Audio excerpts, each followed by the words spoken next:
Well, good afternoon, everyone. It's so good to see people here for our October iteration of Language Matters. This is the Texas Language Center's monthly event where we try to bring together, usually under some rubric or thematic, group of our graduate students, group of our faculty members, our graduate student assistant instructors, to talk about things that are relevant to our teaching of languages and literatures here at the University of Texas.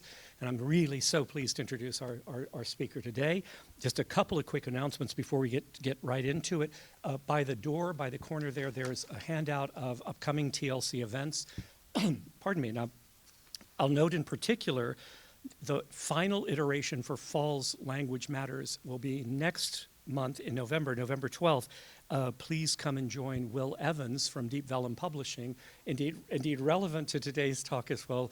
Deep Vellum not only has a wonderful connection, and Will, a wonderful connection to us here at the University of Texas in the Department of Slavic and Eurasian Studies, but also is the publisher of the work that's going to be being discussed today, Phoebe and Ivan.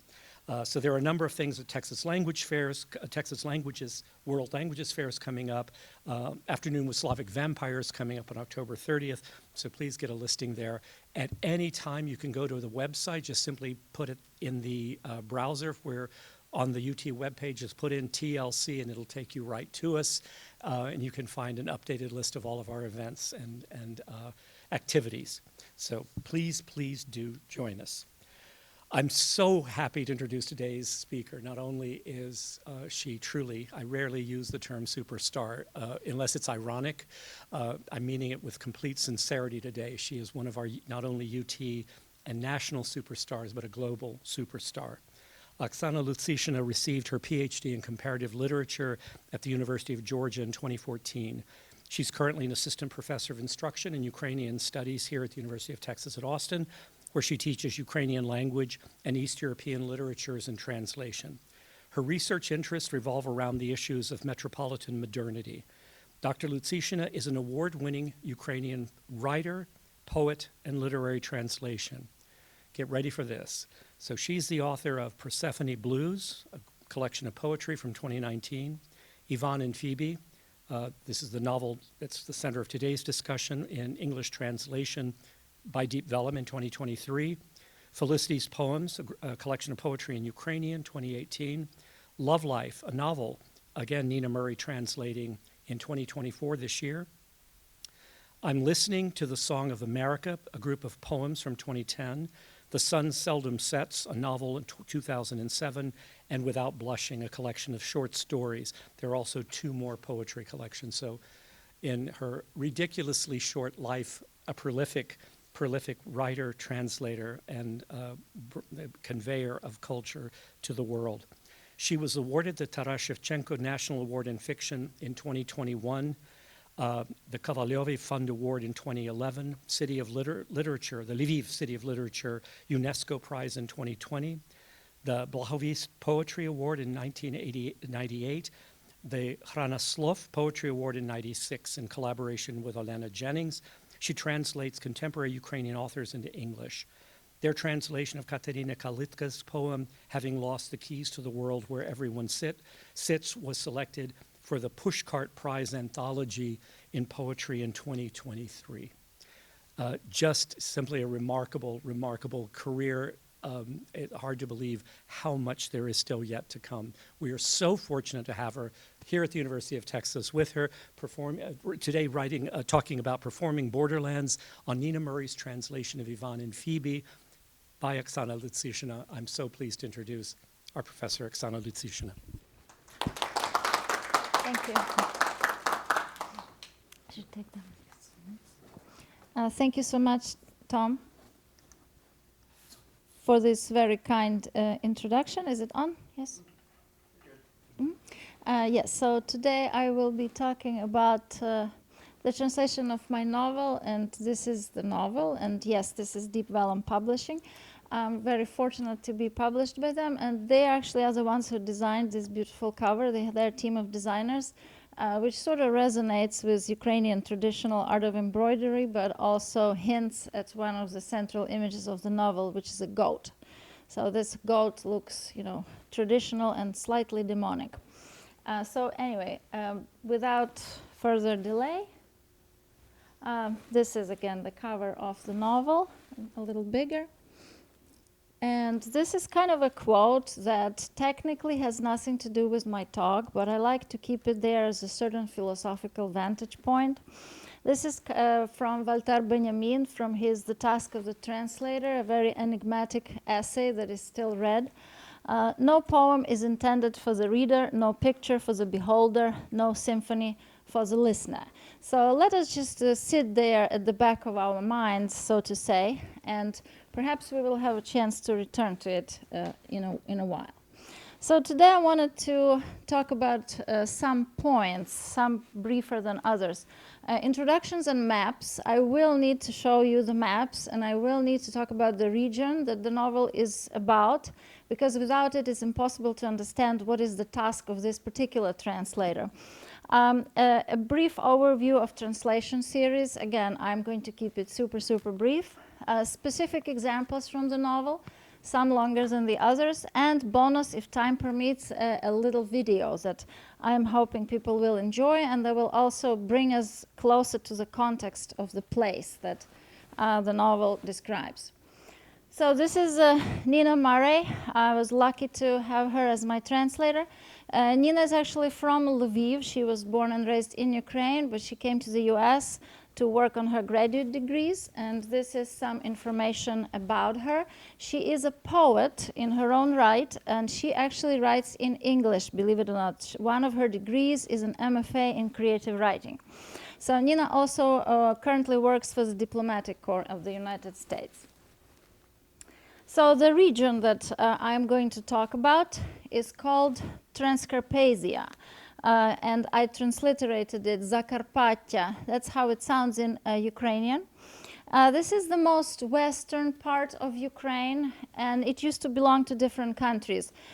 To Hungary, and I deliberately don't even write the years because we are talking about centuries, if not millennia. However, it was part of Kiev Rus at some point, really back many years ago. Then Czechoslovakia, 1920, 1938, and then, of course, USSR. The capital city is called Uzhhorod, and this is the city I am from. So now, of course, there are other parts to its history. This is not all of it.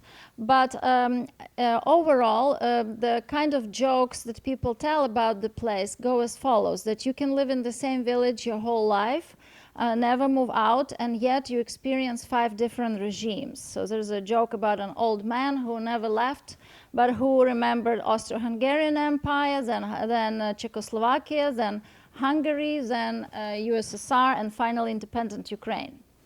Never traveled in his life. So one more important thing, and it also comes up in the novel, is 1938. Oops. 1938, the proclamation of Carpathian Ukraine. This was basically the first attempt of independence of Ukraine in the region, and probably the second in the century, because we also had, 1918. So anyway, but that didn't last long. It was merely a matter of months until the Horthy's Hungary came back. These are basically the forces loyal to the Nazis, and reclaimed the land and basically killed a lot of people, brought tanks, put a lot of people in concentration camps. So this is the finally the map, and this is Transcarpathia here in the red. So this is, as you can see, this is the map of Ukraine, and this is the most western part. It's in the mountains, basically separated, so to say, by the mountains from the rest of Ukraine. It's right here, and this is why we call it the borderland. As you can see, it borders on 4 different countries, just one tiny region of Ukraine. So we have Poland here, we have Slovakia, and Uzhhorod will be around here. We have Hungary, and we have Romania. So you can only imagine how multinational it is and how many languages and cultures are mixed there. Now, they're mixed in a very peculiar way. A very well-known Ukrainian writer, Andriy Lyubka, wrote a beautiful article about it, where he says that sometimes such multiculturalism doesn't really go very deep. It basically stops at people tasting each other's food and saying they really like it.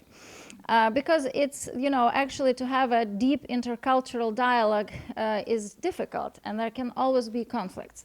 So what is Borderlands? We use this word these days very often, and yet let me tell you, as someone who comes from Borderlands, that it's not the kind of context where that you would describe necessarily as a positive or as a negative. It's just very particular. Basically, this means that people come and go, regimes come and go, and you stay. So instead of seeing them as your fortress, you yourself become a fortress of sorts. And you basically just kind of play for time, because sometimes the people who come to rule you are not necessarily aligned with you in any way, and you're not going to like them, but you cannot say that. So if it's Hungarians, you put up the Hungarian flag, you say Servus. If it is the Soviets, you say Здравствуйте, and you put up the Soviet flag, and so it goes. Again, this is not for me to say that, you know, survival is somehow a shameful thing at all. That's actually a very basic human right, and this is what people do to survive. So this is a region where you live sort of like in constant danger, but it's also a very quiet region because you don't like the conflict. You try to live without conflict because any conflict can cost you your life, you, your children, and your loved ones. So this is again another map, and this is basically the region, and of course I messed up my thing. So anyway, you can see it, you can see that tiny little spot between Slovakia and Romania. And that's Transcarpathia. So actually, geographically, it's one of the centers of Europe, at least places that claim to be the center of Europe. There's several. There's at least 3 places that have that title. So anyway, now basically closer to the topic of today's conversation. So that's basically the Transcarpathian dialect. This place is basically a mountainous region, and therefore it has its own dialect. It often happens that in the mountains people have their dialect simply because they live separately from the rest of the community. And these dialects often retain different archaic features. Again, simply because if you are stuck in the mountains for the whole winter and you have no chance to come downstairs, you are probably going to just communicate with people who speak the same version of language, and you don't know that language develops and something else, something new is introduced. This will also be some morphological forms. So for example, verb conjugation or very archaic adjectives, then pronunciation will also differ. Then we are not talking about one dialect, we are talking about several subgroups of dialects, different versions. And again, in Transcarpathia, everybody will tell you that every village has its dialect. So sometimes they don't understand each other. I am kidding, they mostly do, but they are aware of the fact that they're different. There will be an influx, loans from different languages, especially Hungarian. We have a lot of Hungarian words, tons of them. And again, sometimes a person from Ukraine, the rest of Ukraine, would come to Transcarpathia and not understand a thing. This has been happening all over. And actually now it's a bit of a cultural tourism. Let's go to Transcarpathia, and here's their beautiful dialect. The other point of attraction is our Japanese cherry tree is called sakura. Apparently, during Czechoslovakia times, there was a man who basically loved these plants a lot. So now our city looks like Japan in April. And again, people from other parts of Ukraine come to admire it. And I was lucky to grow up on the street with the most sakuras. So anyway, going on, this Transcarpathian dialect is sometimes referred to as Rusin or Rusinian language. So not a dialect, but a language. This is a hugely controversial statement. And the reason I say so is because this idea has been exploited politically. And for example, at the beginning of the Ukrainian independence in 1991, we had a lot of people who were trying to take advantage of the fact that they can say that Transcarpathia is not Ukraine, therefore it should be its own country, hopefully join Hungary, and so on and so forth. So basically this was grounds for separatism. And again, there has been a number of investigations into it, and a lot of conflicts between people who were, saying that this has been one of the KGB plans, then people who were saying not at all, this is actually the Western linguists that say so. So I'm not going to go into this debate. This is just as much as I would like to say about it. And if people are curious, you can always Google Ruthenian language. One thing you will see that there's suddenly several, because there are regions in the former Yugoslavian territories that also call themselves Ruthenians. So. And which one of them is the language? That's a question to people who do that kind of linguistics. So now I wanted to say a few words about translation theories that are going to pertain to some of the choices that Nina Murray has made here. So, and I am, of course, just doing a very brief overview, so this is basically very simple. Linguistic equivalent-driven theories. Well, this is something about translation studies that we, perhaps at our age, are not even aware of, that it is fairly new. And we will say, okay, how is it new? The Bible has been translated long ago into all the languages, and also the Homer's poems and everything. And yet, as a discipline, I would still think that it's rather new than old, because apart from those texts, the texts of fiction were usually not translated. This is a kind of a new invention. If you wanted to read French novels in the 18th century, you pretty much had to learn French to do so. And it's only these days that we have this luxury of having translators working on different works.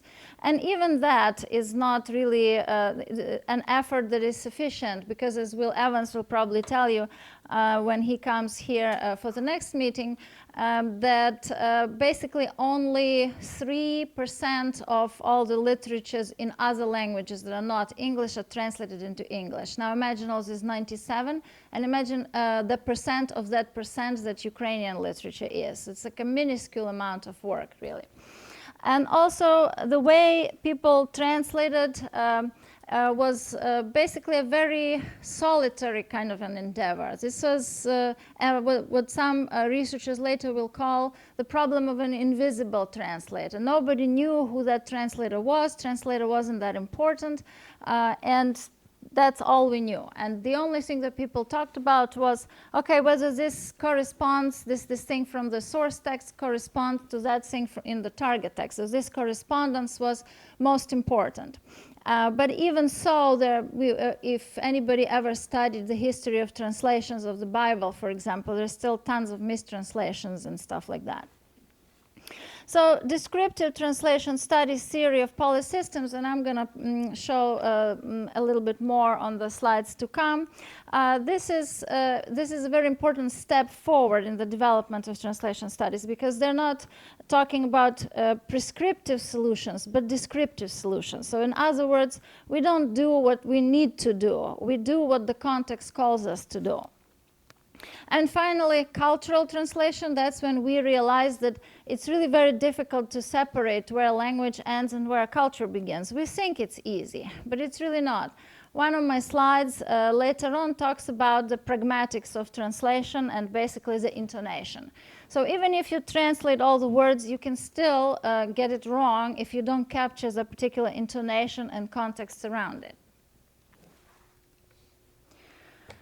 So the descriptive translation studies, basically the translations are target-oriented was the main idea. So it's whoever is reading it is important, even if you don't render exactly what's in the source text. But if you make sure that the people reading it like it, then this is a good effort, and this is something that is worthy of doing. So this is Gideon Turi. And also I have here Itamar Ibn Zahar. So he created a theory called polysystem theory that is still used by a number of researchers. So basically that we are not dealing with just a text, but the whole literary system. There's much more to these connections than, okay, we can separate, this is the text, this is the context, this is the literature, this is the culture, this is the language, and so on and so forth. But that they exist in having as many interconnections as it is possible to imagine, and we can never exhaust them. So then another scholar, that's already cultural translation, André Lefebvre, and I believe he actually worked at UT, but before my time, so unfortunately. But yes, some people probably met him and knew him well. So anyway, this is one of his students, Theo Hermann. The most important thing is not how words are matched on the page, but why they are matched that way, what social, literary, ideological considerations led translators to translate as they did. So again, this is already taking into account the culture and whatever we mean by this big messy word. Continuing, focusing on difference, and the task of the translator is to negotiate difference, to find ways of avoiding homogenizations while at the same time ensuring that difference does not cause misunderstanding.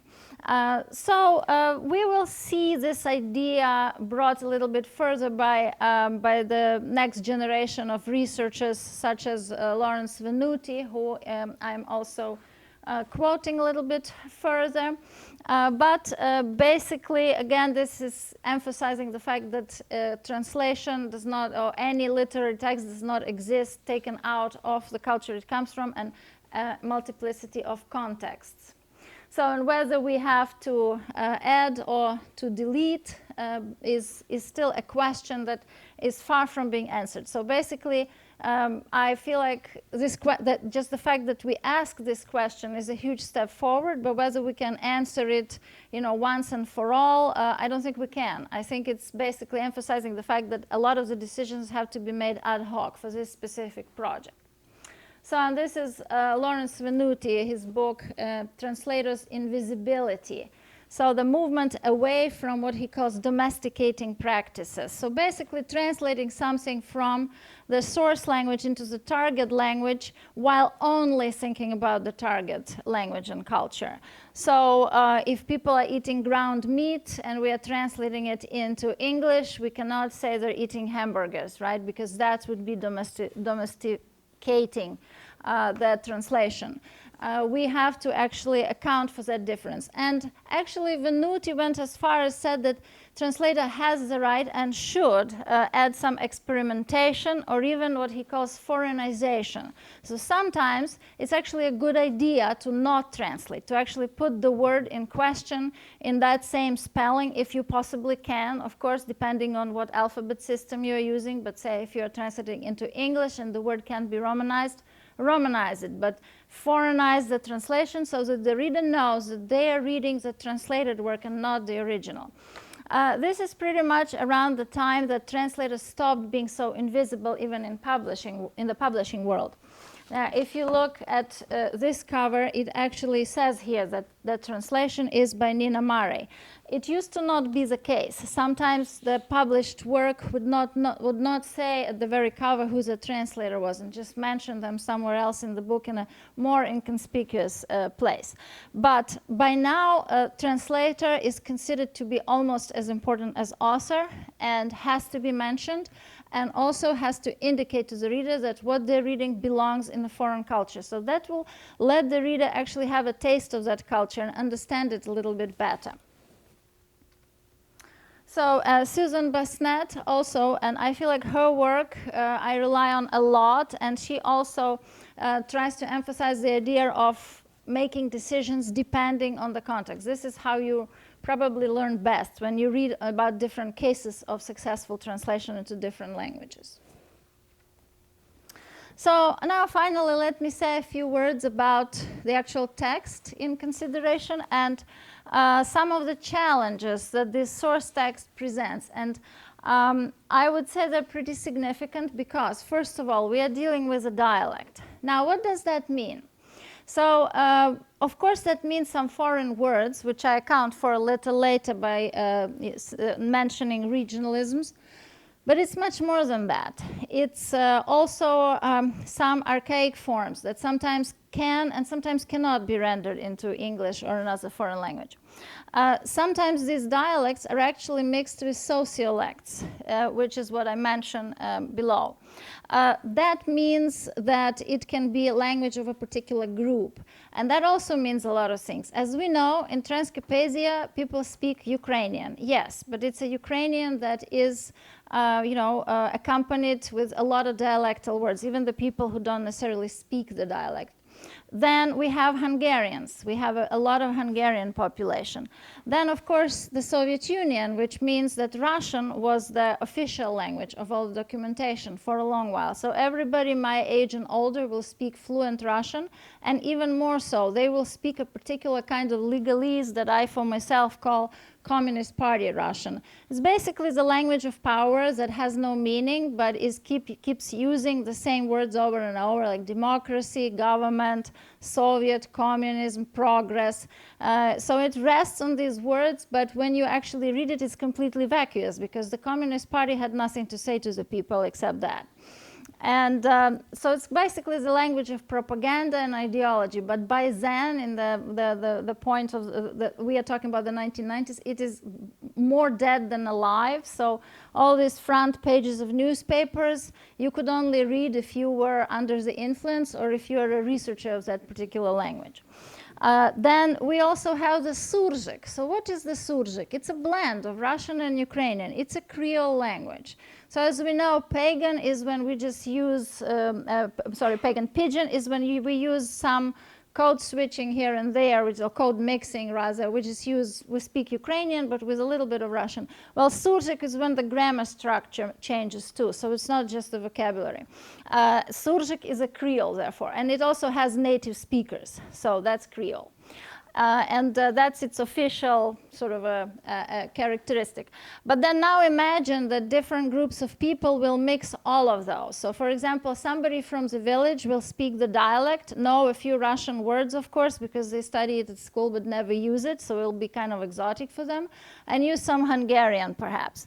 Then there will be a party official who will speak fluent Russian because they have to produce these horrible documents, but who will speak really bad Ukrainian, kind of Surjik style, because they don't have an environment where they would speak it, and who would from time to time use the Transcarpathian dialect.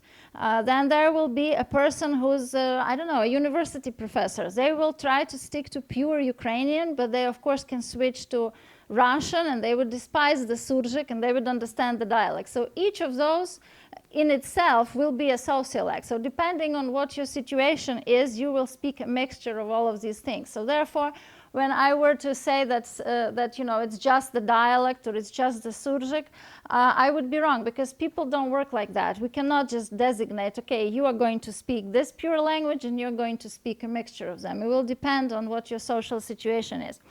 And in the novel, I deliberately assign, because I'm the author and I can do that, I deliberately assigned that language register to a number of characters, and Nina Murray had to deal with all that. So then the next thing I mentioned is regionalisms, and this is where Nina does a lot of the foreignization that Lawrence Venuti advocates for, basically just using them as they are. Slang of the 1990s, that's a new thing. And it's not just Russian or Ukrainian, it's basically all kinds of words plus criminal argot. Now, I know criminal argot is not a big thing in the United States because your criminal world and your non-criminal world don't share the language space as much. I'm not saying that US criminal system is better. I think it has a lot of problems. But we are talking about Soviet Union that had in different times up to 15 million of its citizens in the Gulag, which is the concentration camps that were created by Lenin and Trotsky, perfected by Stalin, and continued by Khrushchev, Brezhnev, and now Putin. So basically, criminal argot penetrated the language, as well as all kinds of obscenities and curse words. Now, obscenities and curse words are its own thing. I almost don't touch on them, but that could be a dissertation in its own, because as you probably know, Slavic languages have very strong obscene language. English doesn't even come close. You literally have a couple four-letter words, and then you keep adding ing. But we have very clear instructions in which way one should do it and with which set of relatives. So it's really bad. Again, we are talking about the filter of the criminal argot that makes it absolutely horrible. So I tried to abstain from that in Null, but I could not fully, because criminal argot was such a big thing in the business language in the 1990s. Business was not allowed in the Soviet Union. So when it suddenly became allowed, guess who jumped on that wagon? People who had money. And who had money is the people who had access to what they call общак, which is the sets of monies that the criminals would create for themselves. And finally, cultural allusions and references. These are the hardest because they usually allude to a book that everybody has read in the 1990s, but the US reader may not know anything about it, or a catchphrase, or what we today would call a meme. And those are largely untranslatable as they are, and Nina had to kind of co-create them with me, or just by herself mostly, or substitute them with something that would say something to the reader of English. And finally, intonation and pragmatics. And I said a little bit about that before. This is where the Borderlands come into play very much. So with the dialect, what Nina did mostly, these are just two examples, she mostly worked the verbs. So she had all kinds of contracted verbal forms or non-grammatical verbal forms to indicate that this is archaic or this is conversational or something like that. And when I asked her what was the logic, how did she pick out these verbal forms, she thought for a while and then she said, by intuition. There's really no way to standardize something that is not standardized in itself. So the old man grimed, what you gone done. So that gone she uses quite a lot as a past form instead of the grammatical perfective tense. Or wouldn't have, basically swallowed consonants and contracted verbal forms or just stuff omitted from them.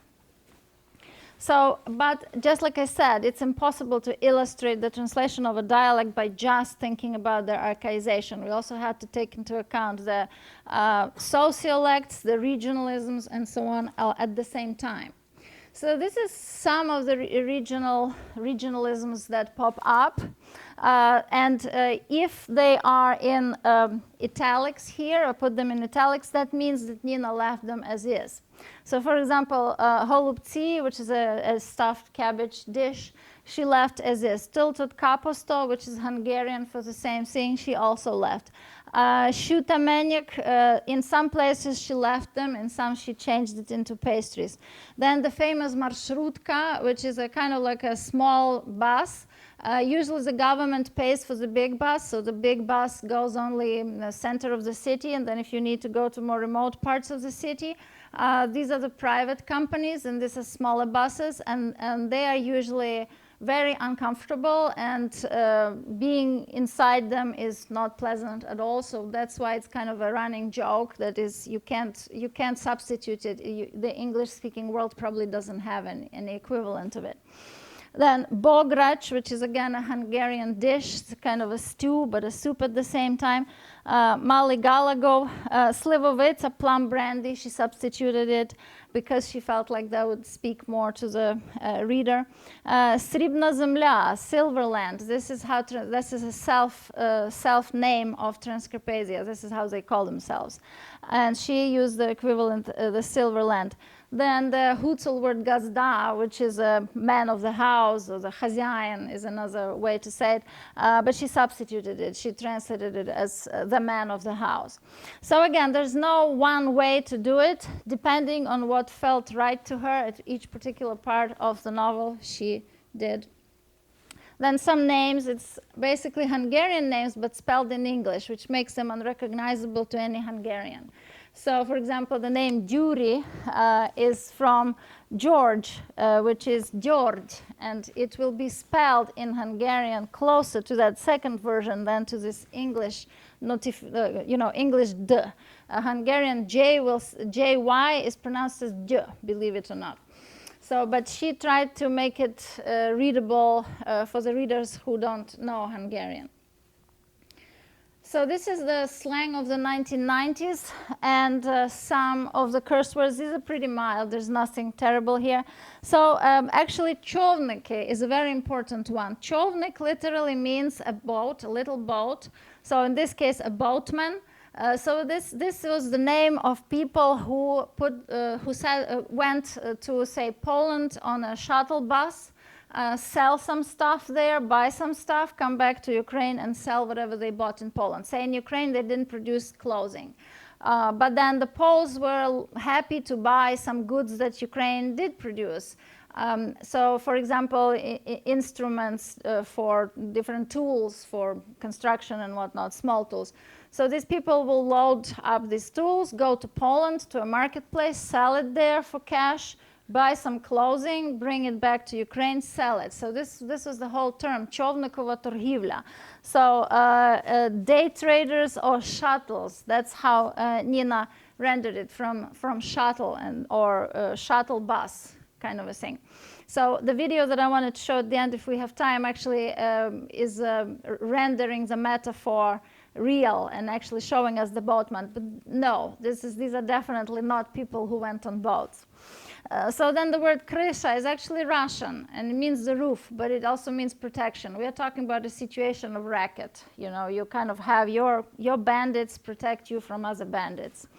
Kurочка is like a chick, which is a girl, actually, babe or the babe.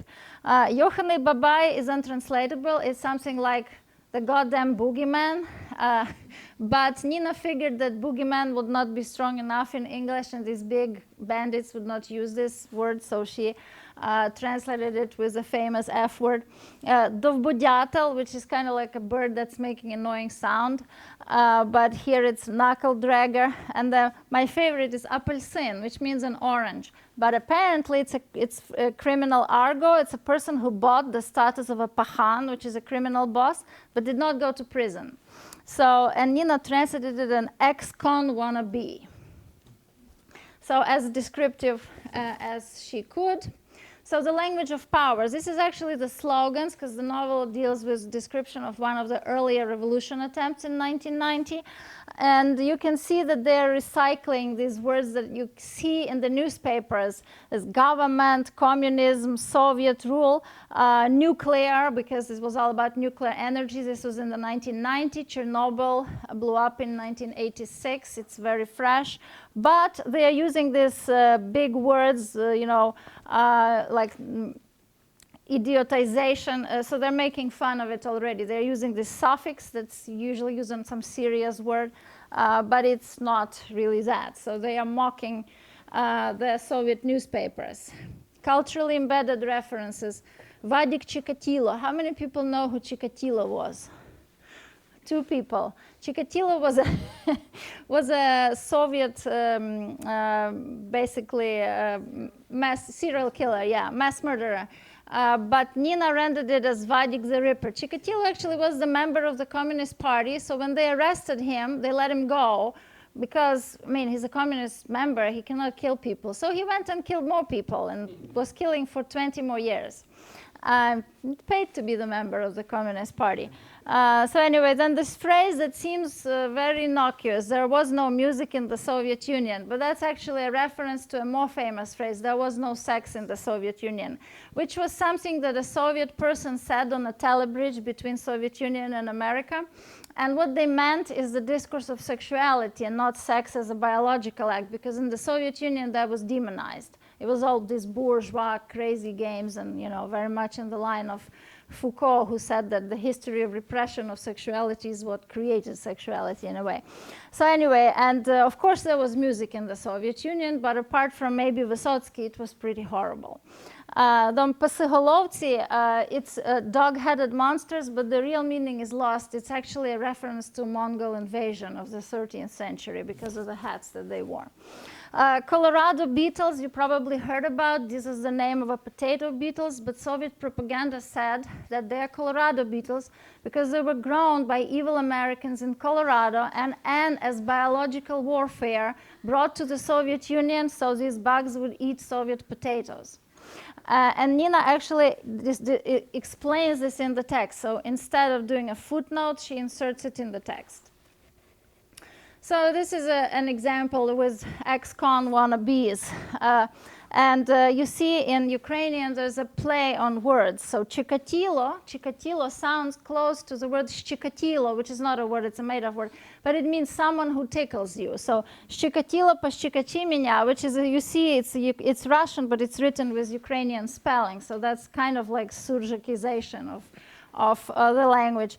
Basically, you who tickle people, tickle me too. But Nina renders it, come on, Ripper, get one to rip it for me. So she keeps the play of words here, even because she renders Chikatilo not as some, a word that may not be known to the reader, but as Ripper, who is very well known. So this is another one. Мене знаєш, хто кришує? Хто? Дід Піхто. Do you know who protects me? Who? The Holy Spirit. So Ded Pihto is also, Ded is Russian for grandpa, and Pihto is a non-word. It just kind of sounds funny because it rhymes with Khto, like who, grandpa, no one kind of thing. So instead of saying that, which again will not make sense to the reader, she said the Holy Spirit, and I thought that was pretty cool because it indicates a certain sense of humor. It's blasphemous enough because, nobody is protected by the Holy Spirit personally and can claim this relationship, right? And at the same time, sort of vaguely religious, strangely, and definitely attempting to be witty, but perhaps not being witty, which is exactly the character that, the portrait of the character in question. So then, Veliki Kombinator. Veliki Kombinator is a direct reference to The 12 Chairs by Ilya Ilf and Evgeny Petrov. This is a novel written in Russian, and it was the biggest hit ever in the Soviet Union. There were films made of it with the best, at that point, Soviet actors. And it's about a couple conmen, basically one conman and another conman wannabe, if you want to call him so. And this was the way that this conman called himself, Veliki Kombinator, the great combiner in the incombinable, so to say. But to go there would be too long. We cannot retell the whole novel in 2 lines, so Nina chose to make it general, fixer. Then there's a couple people there who are twins, brothers. They're still young, they're kids, but they're kind of annoying. And their father calls them Sokoli, which is a reference to a patriotic song. Sokoli means falcons. Nina chose the raptors, and only in one place she calls them the falcons, because raptor is kind of the name of the whole order, whereas falcons is just part of that order of raptors. And it indicates their predatorial nature rather than patriotism, which we had to trade because there was no way to preserve all of it. So they became the raptors, therefore. And now getting closer to the end, some of the intonation and pragmatics. Remember what I said about the Borderlands. That's where you play for time. So if you look at this first one, well, we have to finish the house. With your wages, we could buy rebar. Sure, go ahead. I never said you shouldn't. So notice that last sentence. What is it essentially saying? It's saying nothing. It's basically some kind of double negative, right? I didn't say you shouldn't. I'm not saying you should. I'm not saying you shouldn't. It's basically the way people speak. They're constantly doing the double negatives, or they're hedging. This is a technique of hedging, which is very common. Or Margita could not stop quetching that they'd never finish the house, and when they could get rebar, and when this or that would be delivered. Mom, Ivan finally pled, it's winter. Have you not been outside recently, or what? Again, if you look at that, or what, it's completely redundant in the sense of the meaning of the sentence. What exactly is it saying? And even the last sentence in itself, right? It's kind of witty, but it's also very, hedgy as well. It's like, maybe she has been outside, or what kind of gives him that leeway. So this is the intonation. And actually, when we talked with Nina about some of the choices, I asked her, how does she know when to insert these things? Because she sometimes had to change things around. She could not add these double negatives into some of the sentences. So she had to compensate in other places. And I asked, what helps you? And she thought for a second and said, that's the cadence. That's how I capture the cadence. And what she defined as a cadence was not the words themselves. It's the distance between the words. So basically the breath itself, how you speak. So, and finally, as I promised, a little video, and I think I can actually click on this link and it will bring us there. This is the project that was made by a German association called Translit. They translate from Ukrainian into German, but it has the subtitles. And they made a series of these translated animated little clips. It's from text from the novel, but I adapted it to make it much shorter. And it will show you my city in a way. I mean, it's animated, but it's still something. So this is Uzhhorod.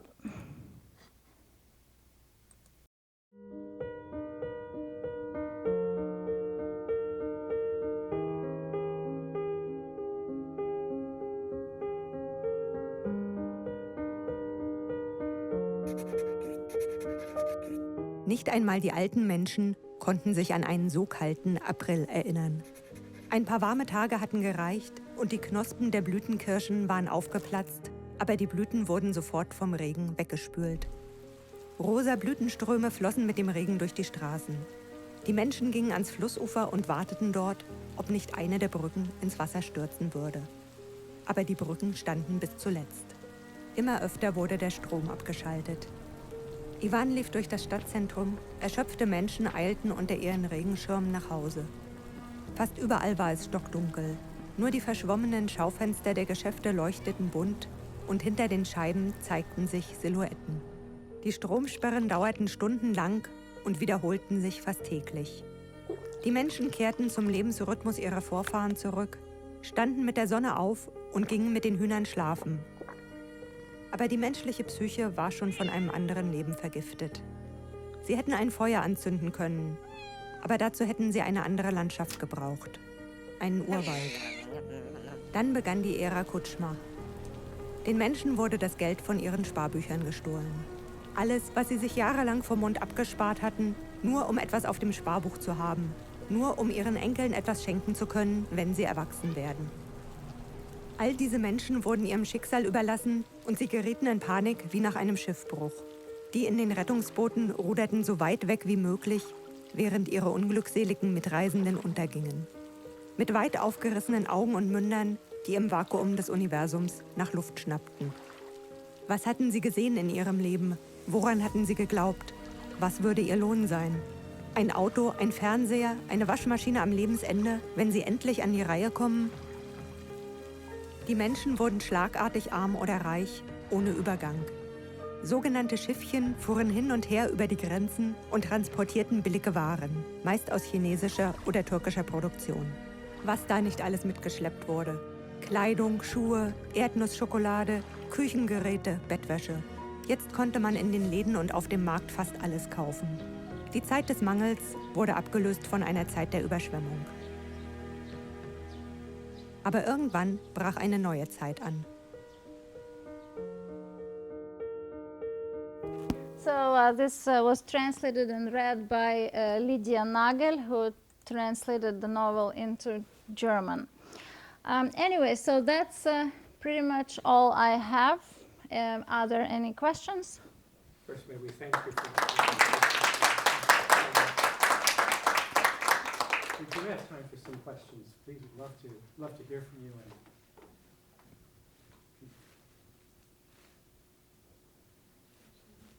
please pass the mic. Yes. Thank you. Okay.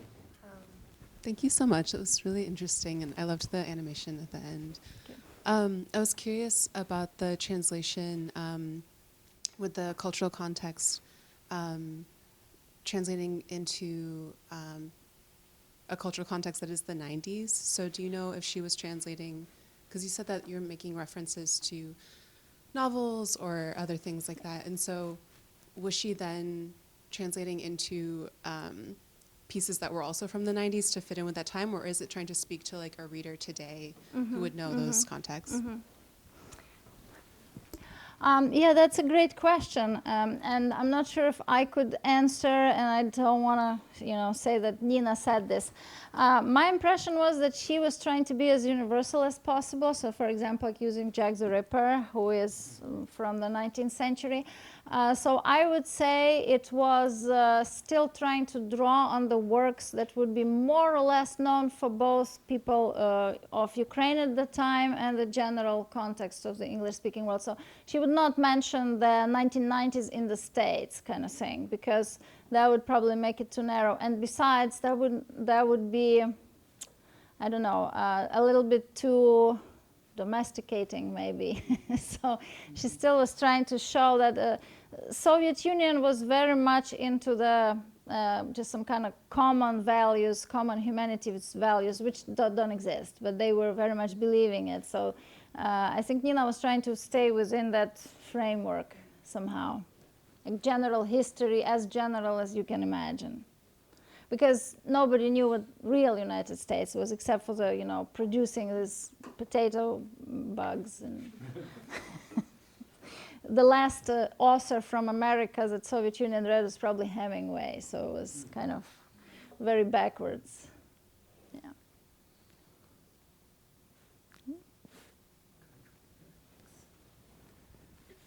This may be tougher to answer succinctly, but could you speak a little bit about the process that you and Nina used in negotiating, meaning what for you as author and she as translator, using this general language of Ukrainian between you? How did you work together? Well, Nina is actually a faster writer than I am a reader, believe it or not. So she would send me the chunks, and then I'd be sitting at them forever, and then she sent the next chunk, and it's like, where's the previous chunk? I'm like, wait a minute, I haven't read it yet. So she's much more efficient as a person. Everybody has their own pace. And then I would just tell her that this is not how I saw it, this is not what it was. But I have to say there wasn't really much, because she's very good. She even looked up some things that I messed up in a way. And only on a few occasions it was that she misunderstood what the intent was, or there was a problem with Transcarpathian dialect of sorts and stuff like that. But other than that, it was a pretty smooth process. And then she was usually very accepting of everything I would ask her to change. So, yeah. Other questions, other comments? Yeah. Please, Paula. I don't know if you're comfortable asking, but I wonder, why did you not choose to translate it yourself? Sure. When you start doing that, you are rewriting the text. You're kind of like playing Nabokov, I guess. I don't know. I would imagine it would be a totally different work, because I would do what you said. I would be like, okay, but I know American life, so I may want to cater to them a little bit more, and I'm not really doing it as often as Nina, who's kind of already knows that that's not what to do, not to domesticate it so much. So I never thought that I wanted to do that. And also, I have to say, I'm not as good with cadence as Nina is, or some other people who choose to be professional translators. I think it's probably academic training working against me. I really want to explain things to people, and sometimes you just have to let go. So, yeah.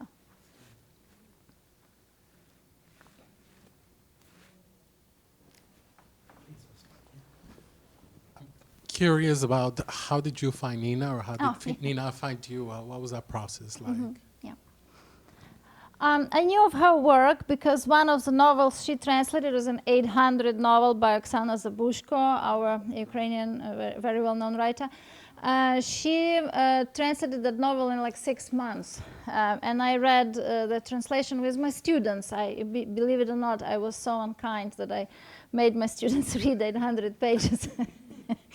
Anyway, but they did okay, and they enjoyed it, and nobody complained about any issues. Nina's not a non-native, and I, of course, read it with them, and I just liked it, and I wanted her to, usually when the publisher chooses, they sometimes have more than one person. They give a sample piece to translate.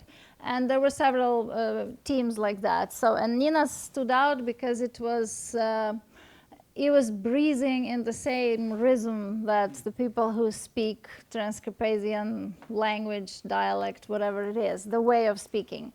And so I asked for her to be there. She really went sometimes to unexpected places. Like, for example, in the novel, it would be something closer to all hell broke loose. So the translators would say, because there was the preparations for a wedding, so the whole house was in turmoil.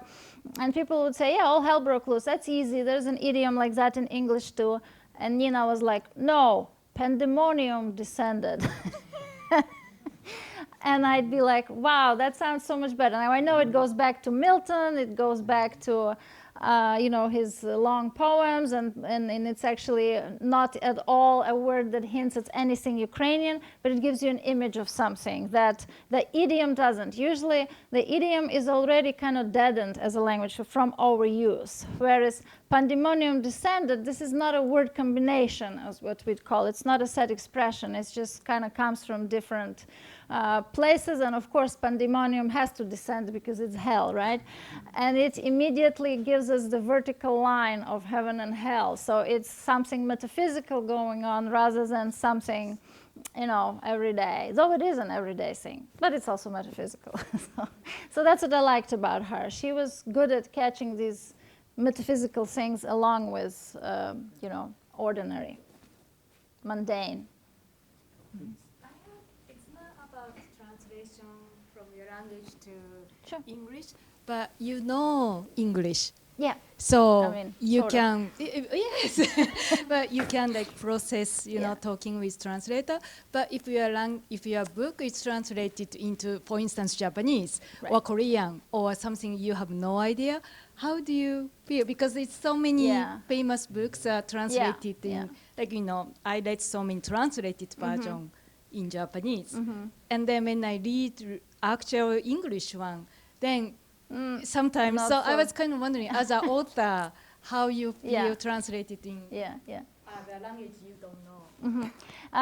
Thank you. Yes, I did not have the novel in any of the languages I totally don't know, but I had poems, and some poems of mine appeared in Chinese, and I couldn't even find my name in the table of contents because I'm so ignorant. And something I learned even with this translation into English, which, I can read, is that you still have to just let go, because if you start clinging to things and wondering about every little expression and second guessing, how is the reader going to think about it? Maybe I should write 2-page explanation to this thing to kind of make sure that they understand, and then maybe give them a quiz, like a multiple choice. And then at some point you just say, okay, whatever, I don't know how they will take it. I have to let go. So I would imagine, and I think that's what happens with the poems in Chinese, that you just have to basically let go. Like, you have to have this existential moment of accepting productive chaos into your life. And I don't mean chaos being another language, but I mean that thing that calls itself me sits here and says, I control everything, I take care of things. You don't take care of anything. And that's a moment of great existential clarity of sorts.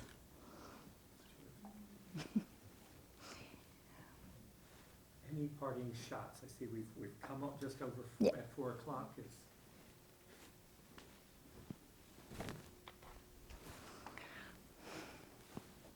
Well, I guess that's it then. So thank you so much. Oksana, thank you so much. As you may have guessed, our thematic now of translation, which we've been running for the last 2 semesters, we saved, in a sense, I guess, the best for last here, and bringing Oksana as an exemplar of literary translation and the process involved in it. And our final presentation on this subject matter will be next month. Will Evans from Deep Vellum Publishing will be here to talk about the process of actually getting these very, very impressive works into print in translation. As Dr. Lutsyshyna mentioned, it is a minuscule number of works. The obsession almost with the English-speaking world about remaining in English means that we don't get even double-digit % of the wonderful works written in other languages printed in English. So he'll talk about that process. This is something that he began here at the University of Texas and has turned into one of the major publishing houses in the world. Yeah. So thank you all again for coming. I hope we'll see you again next month, yes? Yes. Thank you, Oksana. Thank you, Tom.